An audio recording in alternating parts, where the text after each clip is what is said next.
This isn't good conversation. we can cut this. No, it's not. Okay, folks. If you know what patina is, comment below. That's gotta go. That's actually not patina. It's too much. Honestly, fuck, that's good.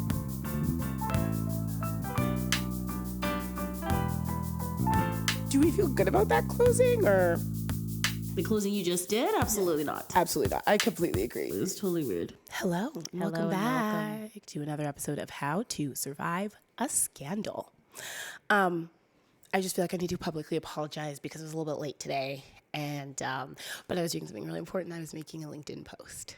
Yeah. Did you see? Yeah, I did see it. It totally shocked me because you said you were running late. No problem. And then I actually I'm constantly checking my LinkedIn, as you know. Oh, great. And then I saw one of the first things I saw on the feed was a very, it's not just like a casual post. Yeah, it's an essay. It's an essay.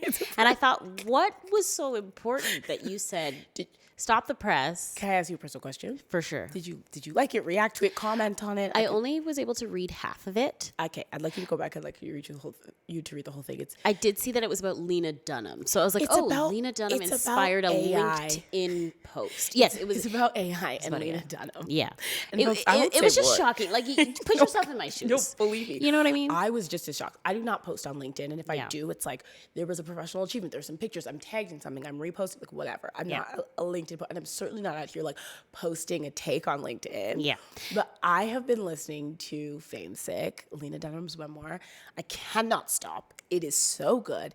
And then also my LinkedIn has just been every single thing that comes across my LinkedIn desk is from writers talking about AI and talking about like beating the AI writing allegations, and I can't use M-dashes anymore, and I've always used M-dashes. Like, it's just like, it's, yes. May I offer you some feedback? Could you just slow down a little bit? I am struggling to make out your words. Even you. Yeah. So Wow. just Sorry, I think it's still the adrenaline from posting on post. LinkedIn. And I did want to ask, what was it like? What was the tipping point where you're listening? You're like, this is great, LinkedIn, blah blah blah. But like, I have to say something. I'm so glad you asked.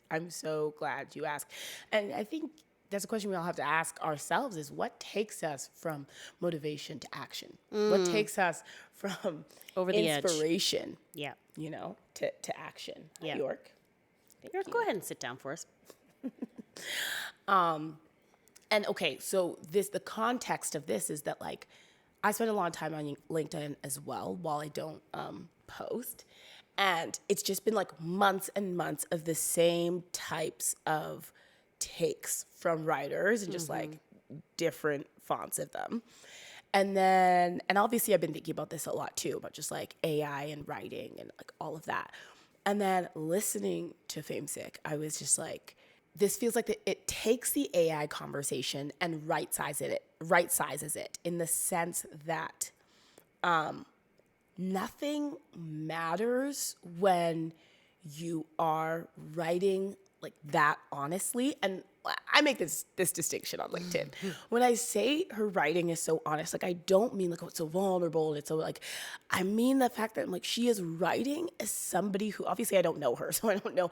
But when I read her writing or listen to her writing, it really feels like a reflection and representation of her experience as opposed to somebody who's performing writing and like performing the action of writing, and then the result of it is like the best writing ever. And so I was like, I feel like it was this reminder, and AI also feels like this reminder for us to go back and enjoy the art of writing. And I think before, the goalpost for good writing used to be like technical proficiency, it's grammatically sound, it's like, it's tight, all of this stuff. And now that that's accessible to everyone, the goalpost of writing is something completely different. Like now the goalpost of good writing is that like honest reflection of humanity, as annoying as these like buzzwords are, but like it really is that. And so now I actually feel like in the wake of AI, writing is more artistic than it's ever been. And while, listen, to all of you technical writers out there, if anyone is employed as a technical writer, which is people who like write manuals and stuff like that, Godspeed to you. I am so sorry. And I do not know what AI means for you in your future and your career. And I hope it doesn't mean the end of it. But I have nothing to say about that. But I think for every other kind of writing, I am not afraid of what AI does to it. I think it just changes a little bit. It doesn't advance the goalpost as much as it adjusts it for what makes a really good writer. And yeah, I think that Lena's work really reflects that. It's intoxicating. That's really interesting. It's a really interesting comment. You And it should read my sounds LinkedIn post. It sounds like I'm going to have to go check it out. And please comment, say, wow, very interesting. I'm And going to then say, tag a couple insightful friends. post, homie. Yeah, and then tag a couple Mind friends. if I share? Very good. You get it. I trust me. LinkedIn lives within me. But also, I wanted to say that it sounds like you have some excitement about the challenge of sort of achieving good writer status, not for the status, but for the sort of creative challenge it presents. Yes. To actually not just be good at something in the way that you formally knew what that meant, as in having the technical elements, but actually having a little bit more of like a involved process. Yes. Of like, I was going to say, now as writers, we actually have to show up. Yeah. And before we didn't have to not that you didn't have to do that, you had to do that before, but it was a lot of that science, that technical proficiency. Yeah. And now that that's kind of taken care of, it does feel like this exciting challenge to be like, how am I going to bring myself here? How am I going to show up? And that feels really fun. And that feels like an invitation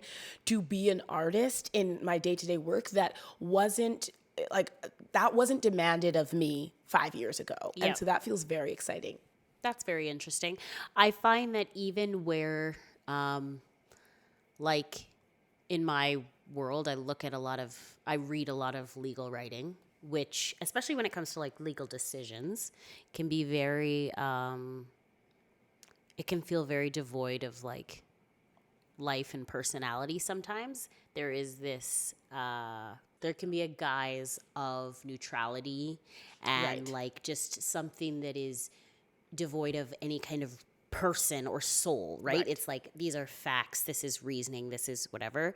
And I always find that the most compelling writing, even when I'm reading like judges' decisions and things like that, are like when they just kind of like express their personality and they're like, I mean, they might not say this, but they might say something to the effect of like, I don't buy that. Or like that, you know what I mean? Like where they're just being like, that doesn't fly with me. Right. Like, and I think we need more of that actually. I think that's actually a very important part of like, I think about this in the legal world and in other spaces too, where like we need to remind each other that we're human. And at the end of the day, we're doing our best to be objective, reasonable, logical. But at the end of the day, like, it's a human being who's doing the assessment and who's doing the writing. And even where things, we kind of have the framework that things should be, like that personality should be removed, I actually think it's worse writing, like you're saying, but B, I think it doesn't allow us to account for things like bias, right? I feel like it's the illusion of objectivity that actually gets a lot of people in trouble and gets us collectively. Yeah, I think in it's trouble. a real problem. Yeah. Because I think we need to be able to say like, this is how I see it. And I see it this way because of where I come from and my perspective and my information. And we try to pretend like, no, I'm being objective. Like, we shouldn't include that. Even I feel the same way about like journalism and like all of these things where it's like, no, you should have no like political affiliations. You should be like robots. And I'm like, no, but that's actually really dangerous. It's so dangerous because it does not exist. It doesn't exist, and it produces content that, like history, we look at things like history, science, that religion, all of these things that we're unpacking and thinking, oh, this just is. Yes. And nothing just is. Nothing exists in a vacuum. Everything has historically come from a certain perspective. And the more that we name that and can see that, the easier it is to like unpack it and allow it to evolve based on other perspectives. You know? Yeah. I think there's just like nothing more dangerous than a subjective truth that gets to hide like behind objectivity. Yeah. And yeah, I find Agreed. that very annoying. Agreed. No, thank you for bringing LinkedIn This into the is conversation. really exciting. I look and forward allowing to us to get your into the meat of it. comments on my LinkedIn post. What do you think I you'll can't say? wait. Just I'll- exactly what I yeah, said. you know, But yeah, I'll surprise me. surprise you. Yeah, you'll never know. This is very exciting. You did Okay. comment on my patio furniture when you came Oh in. my God, I didn't. You didn't I see think it? it's just I was so I was running late. because of Sickening. LinkedIn and all the accolades that were coming through. By the time I got here, I had one reaction. Yeah, It I was just very going to say, I exciting. saw one like, so I don't know Oh, what. still, fuck. I don't Okay, know what folks, the if you're accolades- listening, please head over to Yeah, LinkedIn and comment below. and comment in that below. capacity. Keep it professional, Yeah. folks. I'm known over there. I'm held in high regard, so please. I remember keep when that I shit was first being professional. trained in the ways of LinkedIn. My dad had posted something, your dad too, had posted something, and I was commenting on it, and I was gonna say like, love this perspective, but then I said like love, and mom was like, no, no, you can't, because she be thought like, I was gonna "Love say you, love Papa." you, like love you, daddy, and she was like, no, that's not That's true. professional. Yeah, I was exactly. Mom, dad. so you can really get in trouble for not being professional. You can. That's what So I'm yeah, trying to folks, say. keep that shit tight. Okay, I'm glad we talked about that. Did you have any local gossip this week? I actually kind of do. It's not local gossip of like anyone that we're connected to in any way, shape, or form. It literally is street gossip. I've been really enjoying trying to overhear street gossip if I can. And so I heard this the other day when I was going for a walk, and I thought, what would you do if this happened to you? Okay. So a girl's on a night out with her gals. She goes to Hudson's on 12th. Nice. And it's an insane night. Okay. Things are popping off. She's having a blast. She's hanging out with her girls. A guy comes over. She's like, ugh, bored. He introduces himself. Were you at Hudson's? No. Oh, I was walking by Hudson's. Oh, okay. And there are people behind us were telling the story about Hudson's. He introduces himself, and he reaches for her hand. And she's like, oh, the way he's reaching for my hand is not to shake my hand. It's like, Ashante. Like, she's like, oh, shit, he's going to kiss my hand. This sucks. But she's like, ugh, whatever. Just get over with. She puts her hand out. He goes to kiss it. He starts making out with it. Oh, that sucks. Can you imagine? So I'm just wondering, like, in that scenario, what are you physically doing, emotionally and mentally and physically going to do? My first reaction was like, do an upward lip, so it like accidentally swipes them in the face quite hard. But I'm also like, I don't want to now be in an altercation with this person. Sure, like, that's fair. Like, just get away from me. So I definitely want to like rip it out of my hand. But then I also want to get your sicko saliva. Yeah, that's going to be off a my real problem hand. for me. But I don't want to rub it on you because I don't want to touch you because I don't want you in my life any longer. That's a really good so point. I think I would just rip it off and go, ew, and walk away. Okay, that's really interesting. I was thinking like I went straight to physical violence. Like You love violence. I wouldn't say I love violence, but it does come You think instinctually it's to me. sometimes the answer. Often. You think it's I don't often even the know answer. if I think it's the answer. It's just the instinct. It's You're what like, violence is not the answer. Violence is. violence is an answer. And sometimes I think violence is appropriate. I think it's violent that he kissed my hand. I agree. You know? And so I think, but you raised some good points about like, I want him out of my life. Yeah. Like this needs to end. People like I that, don't need to be involved with they him. I don't need want a it, they situation. want- Yeah, I don't want to be like fighting. I don't want this. So I think to your point, like I might not be able to just like go back to this whole instinctual violence thing. I might not be able to stop myself from reacting in a way that like, is a problem. But if I can pull myself together, I'm ripping, my hand away from him. Definitely making some comment, probably saying that's disgusting. And I'm immediately going to the bathroom and scrubbing. Yeah, I scrubbing think that piece is important. I think the scrub is really And maybe important. leaving Hudson's. Sorry, Hudson's. Oh, Hudson's doesn't deserve that. Do you have any local gossip? Do I have local Don't force it. gossip? I don't think so, but I know you had a bit of a celebration this week. Congratulations. Thank you for You had asking. a 1 year anniversary. 1 year I did not. anniversary with my baby. Oh. No, I will ask. How thought did you- it go? How were your celebrations? it was Did you go out of really- town? No. We had a staycation, but honestly, like, my mentality was like, I am on vacation. I went absolutely crazy. I was like, Stay here or there? stayed here, Okay. popped into like shops, just like bought shit. Awesome. Was going crazy. Got ice cream. We had massages. We like hung out on the patio here. Just had like drinks on the patio. No, I was having a total blast. I went Wow. absolutely crazy. There was something I was going Congratulations. to say that I am forgetting. You went to dinner at Francine's. Went to dinner at Francine's. I didn't end up going on the Monday, I but we went on the wondered. Tuesday. We went yesterday. And it was quite okay. nice. But did you get the cheese puff? I did. I did. It was so good. So good. Really delish. Really, really tasty. Yeah. It was really nice.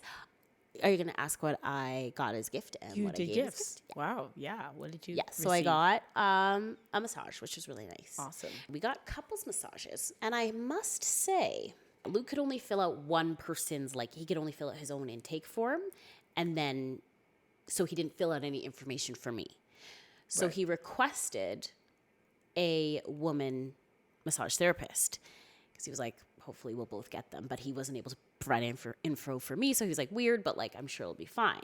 So then when it was time to like come in, they brought us in, and this woman was like, Luke, I'll be your massage therapist. And then this man came in being like, Hilarious. Grace, I'll be yours. And I was like, weird. And he was like, I specifically wanted to like avoid this situation. So like, this is really awkward. I'm sorry. But like, and they left the room. He was like, I'm going to ask them to like switch. And I was like, yeah, no problem.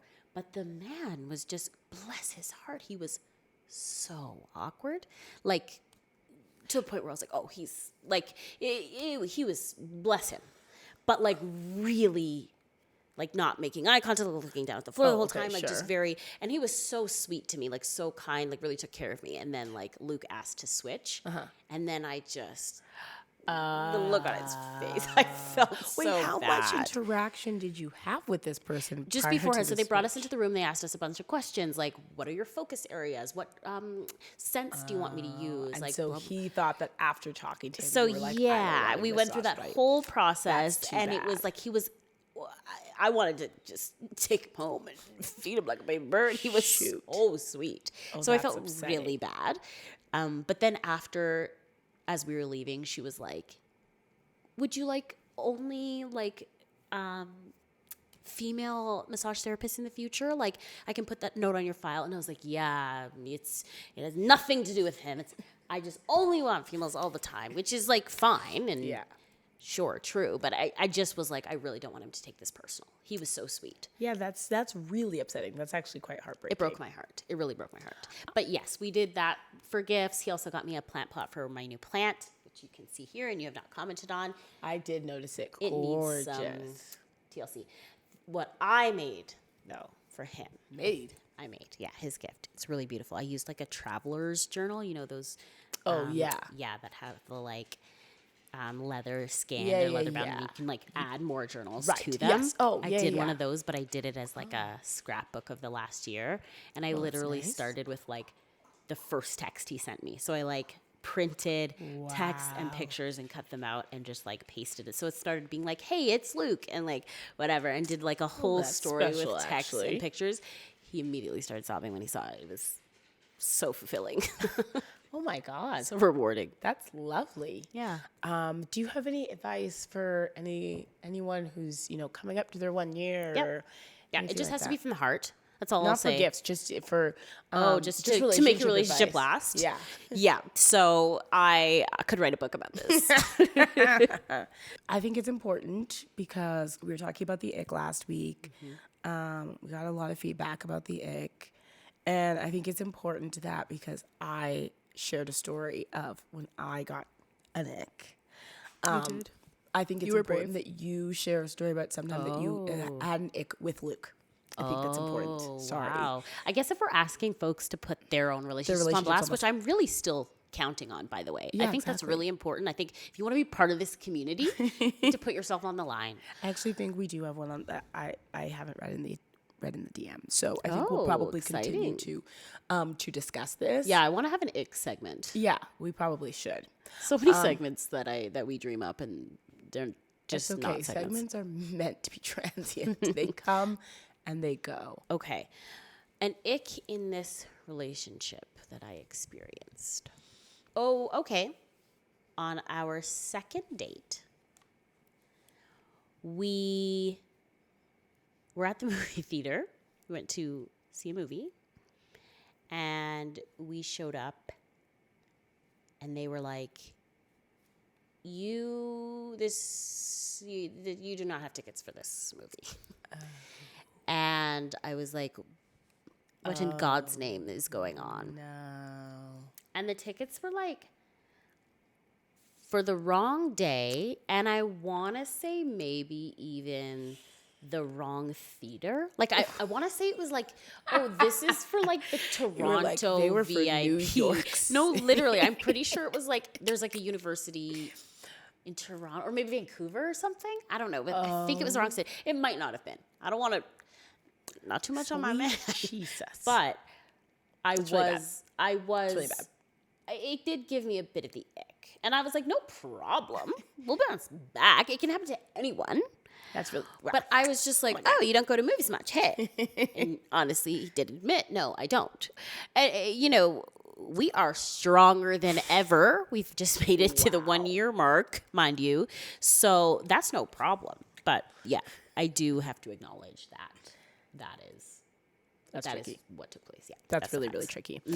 Thank you for sharing that. And I hope that, well, it sounds like you recovered. And I mean, now it's really a testament to your relationship that you were able to celebrate a year. Totally agree. Glory be to God. We should probably do a quick Summer House catch up. Just Indeed. because we are less than a week away from the Summer House finale, which means we are finally less than 2 weeks away from the Summer House reunion. Can't wait. Can't wait. Yeah. Did you watch the last episode of Summer House? I did. And I hope we did receive some feedback from a listener that when we're doing a Summer House segment, Disgruntled listener. No. A very enthusiastic, supportive listener.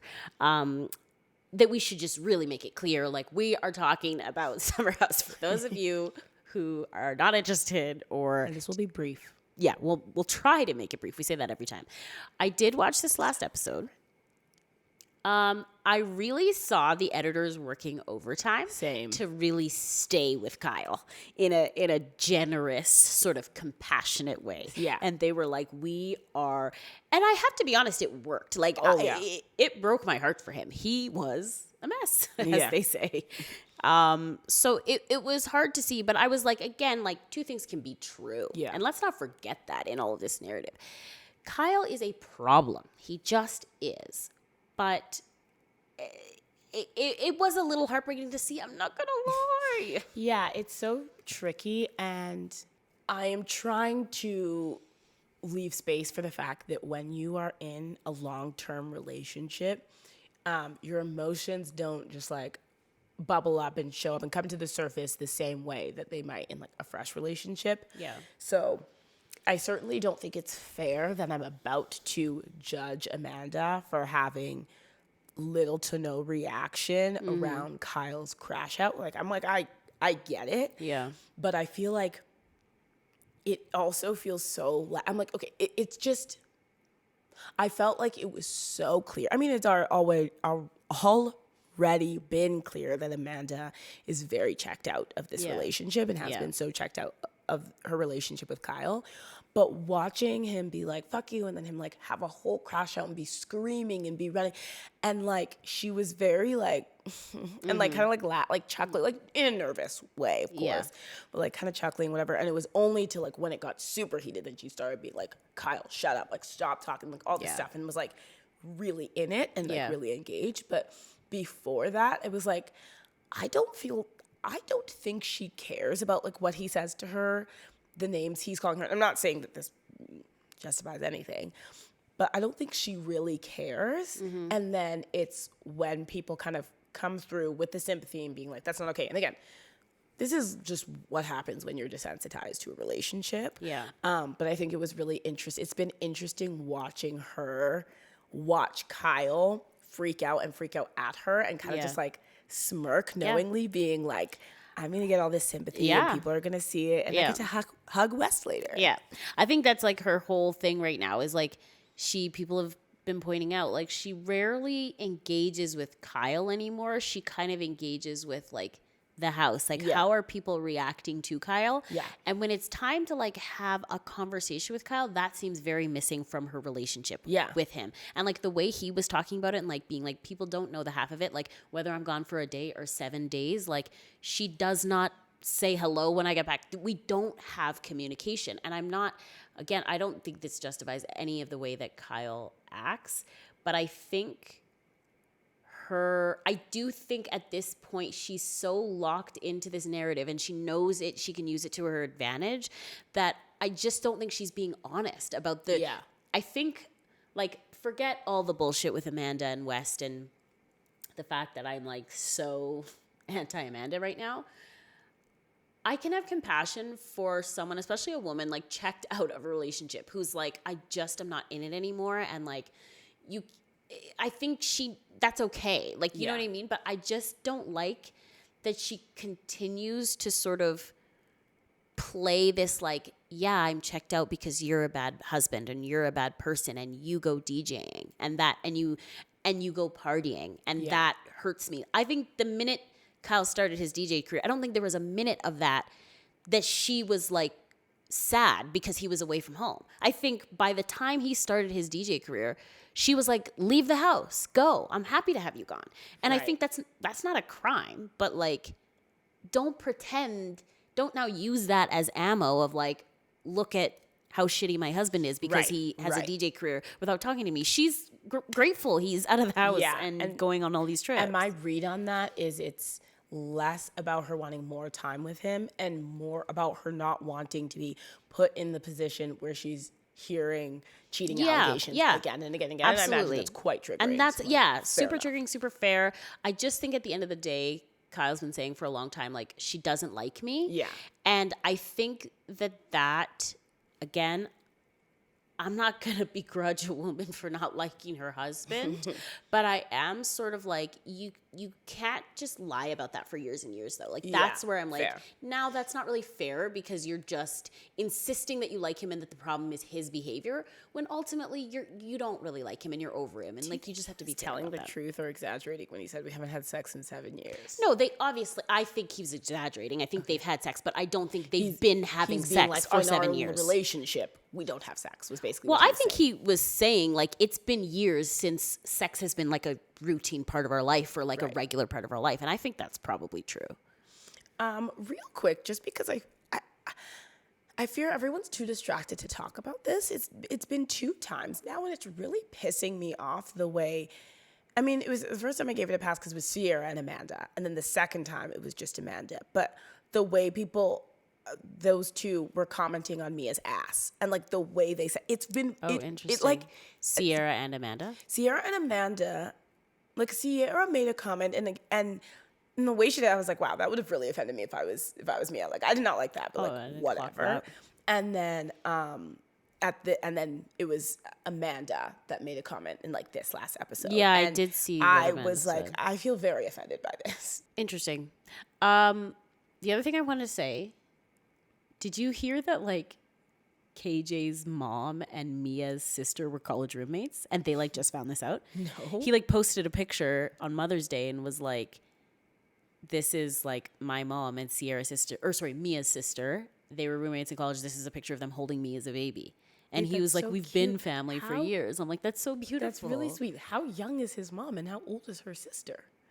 I think view them that as, like, the adds same up. age. No. No? KJ's young, I think. I think he's like 24, 25. Then, Mia's probably like 34, maybe 33, 34. I don't know. I'm just guessing. I thought that was really cute. The other thing that's I think needs to be said is Carl was hot. I was honestly like, in Bailey saying that, I was laughing because I was like, I thought it before she said it. I was like, Carl fired up is like doing it for me. That's funny. Good for him. I was not feeling that way. I was not like he's being hot, but I did like him getting into Kyle's face and being like, "You're a fucking loser." I was like, died when "Go Kyle off, was like, Carl." "What now, 6'5" motherfucker?" I was like, "You got Kyle, him. This is irrelevant." Zinger. And he just was like, "Oh, I keep forgetting that this 6'5" guy is so sensitive." I was like, "Kyle, you cry every night. Like you are also You're both so pretty sensitive. And he was also really annoying me because he kept talking about like, Carl's been talking shit about me all summer and won't say it to my face. And I was like, how dare you? Like, Carl has been doing anything but talking shit. Yes, there's a lot he has not said to his face, but what he hasn't said to his face is like, you've hurt my feelings. Yeah, And he's has certainly admitted, not talking. Well, Yeah. he did talk a little bit in that one scene where he was just like, "You'll have no one." Like the first thing he'd grab is his like DJ equipment and like I'll have no friends and blah blah blah. And I get how Amanda feels. He did talk a little bit of shit, but like nothing. Yeah, it but, feels like, very it's warranted. certainly- yeah. Also, last thing I have to say is, did you hear the latest that like West and Amanda, I heard tell that they're done. Came from like some Really? Yeah, you'll have to look it up. I forget what it was, That but it was like is apparently she wanted to try and like drag it on a little bit. She wanted to try and make it seem like more of a thing, and he just like wasn't whatever. He was at some wedding recently, like I kissing saw that some he's at girl. the wedding and that You the saw- +1. Yeah, was revoked. Oh, I thought his +1 was like, I don't want to go anymore. No, it was Amanda. It was supposed to be his +1, and then the wedding, the people whose wedding it was said you cannot bring Amanda because we don't want any drama at our wedding. Which, like, fair enough. And I don't know. You don't know, like, housewives, but like, so this won't be significant to you. But there was a connection with Jen Fessler, who's one of the I've been seeing her name around, a but friend I don't know of who she is. on New Jersey, I think it is. Yeah, and somebody asked about Wes, like what she thought about the whole thing, and she was like, "He doesn't mean it. Whatever it is, he's just the sweetest thing. He's a sweetheart. He doesn't mean anything by it. He just wants to like, he's just a puppy dog." Like just an annoying comment. And then Sierra commented on it and was like, "Yeah, that's because they slept together, and she's married, and it's like a whole thing." So it's become this like great. And apparently he like called her and was like, "I'm so sorry you got dragged into this and blah blah blah." And I'm like, there's just no way knowing who Sierra is that she would just like lie about something like that. Yeah. Oh, that's crazy. But who knows? Allegations at this point. Yeah, allegedly they slept together. No, that is wild. Okay, the only other thing that I want to mention that feels really pivotal. Oh, did you watch Should I Marry a Murderer? Yes, I did. Oh yeah, you did. But can I just pause for a second? Speaking of things that we watched, I don't know if I said it here, but I did a little bit of a plug for that show on Netflix called Unchosen. I just want to circle back to that. I never finished it. It got weird. So I just want to make that very clear. I haven't finished it. I don't know if I will. I just don't want that to go without being said. I think it's... Okay, so you are revoking your I'm recommendation. revoking the recommendation. I haven't finished it, so I'm not going to say it's Withdrawing, I not good, but I am going to say it took a surprising turn. Exciting. And I'll leave it there, I think. Okay. I have 2 points on Should I Marry a Murderer? Mm-hmm. And so, one, if you were head over heels in love, actually, no, I'm just Spoiler alert, I think, maybe, if you haven't seen it. It's been out for a minute, and everything I'm going to talk about happens within the first episode. It's like 3 or 4 episodes. I'm not going to go into anything else, just the first episode. Let's say it's Luke. Let's say this is Luke 5 months ago. Okay. Okay. So 5 months in, you're like, I love this person. Great, whatever. And he's like, I have something to tell you. And I have never told anyone this, but like, I really feel like you see me. And he's like, in 2017, I was going through it. It was dark times. And he's like, I was drinking a lot. And I was like drinking and driving a lot. Not a lot, but like a couple times. And one time I was drinking and driving, and I hit a cyclist, and he died on impact. Without Trigger warning. sorry, yeah, trigger warning. Without any, obviously, your first response would probably be to ask more questions. Yeah, for sure. But without asking more questions, there, what are you thinking? Where's your head's at? Oh my gosh. Where is your head at? What do you feel like you need to know? / what do you feel like, where are you leaning in terms of? So immediately I'm thinking like, this is a lot. This is big stuff. My immediate question would be, why does nobody know about this? Like, how does nobody, if this person is no longer with us, you're telling me you didn't tell a soul? That's not adding up to me. Right. So I'd want more on that. Okay. And I think the answer to that would dictate what I do next. Yeah. So again, spoiler alert, but this also does show up in the first episode of Should I Marry a Murderer? This happened. There's more to the story later that gets revealed that makes it even worse, but we won't go into it. But you find out that they like hit this person and like owned a bunch of farmland, and so just like buried them on their farmland, which Really dark stuff. pretty dark stuff. So if you heard that piece, and then he was like, I was with a friend who like owned all this farmland, and our thinking, like, yeah, I was not in a good place, we were not in a good place, and our thinking was like, it's already happened, the damage is done, it's this person or us, like, we're gonna lose our lives too. And so we just did it, and I have felt sick ever since, and have just kind of tried to find a way back to living. What would It's a no for me. you'd be like? It's a no for me. You can't. here. You no. There's just harsh. no. I know. Sure. And Where's like the obviously, forgiveness? where's the grace? Listen, making a mistake is one thing. Like doing something, we all do things that we're like, oh my God, like terrible. The covering it up of it all, the like insensitivity, the lack of like humanity about the whole thing, and then the like moving forward with your life of it all. Right. I'm like, no, sorry. It's too many mistakes. There was too many, It's too many mistakes, and it's bad ongoing choices. mistakes Yeah. that are happening now, and ongoing choices that speak to your character, and I'm just not interested. See, that's interesting. That wasn't even where my mind went first. I asked Jules the same thing. Like, I was like, if I told you this and like revealed this to you like today, and he was like, it would be a no for me because of like, I would feel like you showed really bad judgment in Yeah. that moment, and I wouldn't be able to trust you, sort of thing. Oh. And I was like, oh, that's interesting, because I feel like, and it's a long time ago, I'm admitting that there were a lot of factors that led to that moment, including like me being in a really bad place and all of this stuff. Yeah. For me, I think if I was met with that, I would also not want to be with that person anymore. Or maybe, maybe you'd still want to be with that person, but I would choose not to be with that person anymore. But less because of like, you made the wrong choice then, and more because I'd be like, this is so big and I don't want it in my life. Yeah. Like, I think would that's just be like, I don't want murder to be a part of my, or not murder, but well, like, I think if somebody does something horrible that's really heavy that I don't want to be a part of my life, it's the extent to which I take it on as a part of my life depends on how you dealt with it. Yeah. Do you know what I mean? Fair. So it's like the gravity of taking someone's life, even accidentally, is horrible. And I don't want that to be a part of my life, but I think I could make the argument that like, this isn't really mine. This isn't mine to carry. It's if you're asking me, if you're involving to, me like, in keep a to secret, keep yeah. a secret, and like you're like, I haven't told anyone. Shh. Like that's not fun to me. Like Yeah. I'm like, how dare you bring me into this like darkness? The judgment point is interesting because I feel like people are entitled to make poor, like really, really poor judgment calls. I don't think that that's enough for me to not be with someone or to Right. like change my mind about someone. It might change the way I see them a little bit, even if they like, obviously depends on how poor a judgment call we're talking about, but it's the ongoingness of it that I'm like, sorry, no.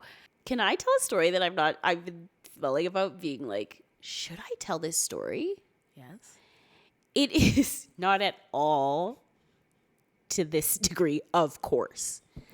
But I just popped back into my mind that I was dating someone and they told me a story of something they did like a couple years ago that made me be like, should I marry a murderer? Obviously it wasn't that level, but like, I don't know what I should say. Okay, I don't want to say because I don't want to betray this person's trust. It's hard that we're in this situation again. We've been in a similar I situation. know, with but the that folks- one was not about him. with the folks I at didn't home. care about his trust. Okay, is this and like we did this last time where I approached it because I kind of was like, I kind of want to guess, but we did this last time where I approached it with a very flippant nature, and then the nature of the incident was a little bit more serious. But it's no, you know, you've said there's no violence, there's no contact kind of thing. No contact. If I give you a list of things, will you tell me if the activity is on that list? Yes. Okay. Did it involve one of the following? Cyberbullying, theft, or like scamming or fraud? Those are good. Yes, it did. Wow, very good. Okay, listeners, comment below. No, I'm kidding. Okay, wow. So you I'm have this starting to wonder if these stories that I have say something about me.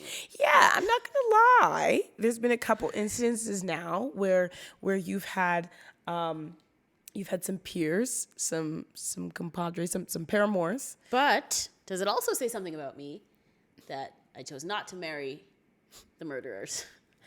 Yeah, Every I suppose. Every time I was confronted with a murderer, I actually had an incident. I actually had an incident this week. A bit of a should I marry a murderer incident where I was kind of the murderer. That doesn't surprise me at all. See, would you rather date the murderer or be the murderer?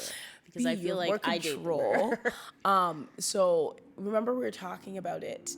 We were talking about this last week, and we were talking about like, okay, what would we do if we were in a terrible situation where you're just like in an accident and you hit someone, you hurt someone or whatever. And obviously we're like, yeah, we would call someone, we would help them, whatever. But like very much understanding that panic that comes with like, are you kidding me? Right. It's all, and very much understanding the desire to just run away from the moment and act like it never happened. Yeah. And this week I had a moment where I fucked up big, and I had this instinct to really flee the scene. Oh, wow. And run, and I made a choice. So I was driving into my garage, my apartment, and I sometimes drive in like on the left side, just to kind of like whip into my spot pretty easily as opposed to staying on the right side. Mm-hmm. And I've done this a million times. I do not know what happened, but I was driving in, and I guess I was just so close to the left side, and I was driving. Actually, I was enthralled by Lena. So probably I was completely distracted. All roads. And then I just hear like scraping, and I was like, what? And then I'm just like, oh my gosh, I'm literally like hitting the side of like the frame of the garage. And so I'm like, oh my gosh, like stopped. And then I was like, I'm gonna back up to try to like minimize the damage, and I feel like that never works. And then back is just more screaming. I'm like, this is nothing. I should have just followed it through. So I'm like trying to minimize, and I'm like, no, it's not gonna work. So I just follow through, like drive in, and I was like, oh my gosh, fuck. I didn't care about the damage on my car because I was like, my car is just a mess anyway. But then I'm like in there, and then the garage is not closing. And it closes automatically. Usually closes automatically, but it's not closing. Oh. And so I was like, oh my gosh. So I'm like clicking the clicker, and it's like not closing. So then I go up to it, and I see that the frame is like bent. Oh my God. And I was like, this doesn't look like it'd be that hard. Like I feel like you could just like push it in if you had the right tools. But I was like, fuck, this is so annoying. And this is just like the last thing I want. And I just know that this is one of those things that like it's probably going to cost way more than it should. Like it's probably, they're going to be like, it's $10,000. I'm like, no, it didn't. Like this cost 45 cents. I just know it. And so I was like, how do I handle this? Like going back and forth, I was like, do I just like let another tenant complain and be like, garage not opening, it's not closing. And then they're like, oh, it's just regular maintenance. We'll come and fix Unless they have cameras. They do. They fully have cameras right there. But it's not like with every maintenance issue, they're going to check the cameras and be like, how did this happen? Like, people only have so much time on their hands. With one where there's like physical indentation, they might. No, I know. And yeah, there's fully cameras. And so I was just like, and I was like, do I report it? Like, honestly, I was like, Tommy, this is crazy. No, I know. I did go through every... Yeah, you're not thinking rationally at that point. Yeah, I was not. And I went through every fleeing option. And I was just like, and then I was like, Tommy, this is insane. Because the truth is what happened is that you damaged it. Mm-hmm. And you caused the damage. And if anyone's going to pay for it, then like it should be you. And like, yeah, just like own it. So then I sent an email, and I was just like, you know, I need to report. Somebody's been a murder. So I reported it, and then they were like, thanks for reporting this. I'll call the garage guys, get them in here.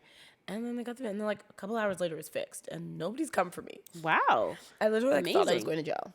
And by that I mean like you should get a bill, probably like, my not broadcast your liability here, just because like, I don't know, maybe, well, I mean, you've done it pretty clearly, right? You said in an email that like... In my email, I did try to, I think I said something like that. I played with the wording. I said something like, you're like, I lightly brushed it. No, I was literally like, I noticed that I lightly caught on the frame, or like I said said something that made it sound like I There's was no way doing I what could've- I'm supposed to do, and your faulty garage dented itself freaked inwards. out. It Yeah. flung itself at me and then dismembered itself.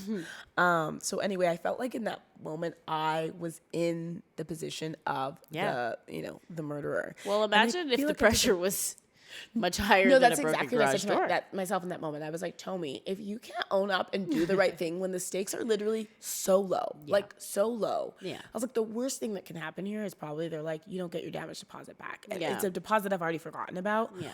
Or I also forgot, like Jules reminded me, like insurance exists. Like Yeah. tenant insurance, car insurance. Like I was like, nothing bad could possibly happen to me. And yet I am so inclined to flee and act like this never happened. So I was like, if you cannot be trusted to handle a situation like this, imagine. So that honestly really gave me the kick in the pants I needed to do the right thing. Yeah. Now, after watching that documentary, I feel like a lot has changed for you. No, 100%. I was like, okay. It just shouldn't. It shouldn't, but I think I it really put understand. it into perspective. I was like, yeah, no, for sure. If I ever make a mistake like that, I'm definitely going to come clean. Yeah, you get the impulse, but it's not right. You know what? Let's wrap. Thank you for joining us. Thank you for listening. What a ride. What a ride. And we will catch you next time. Bye for now. Bye.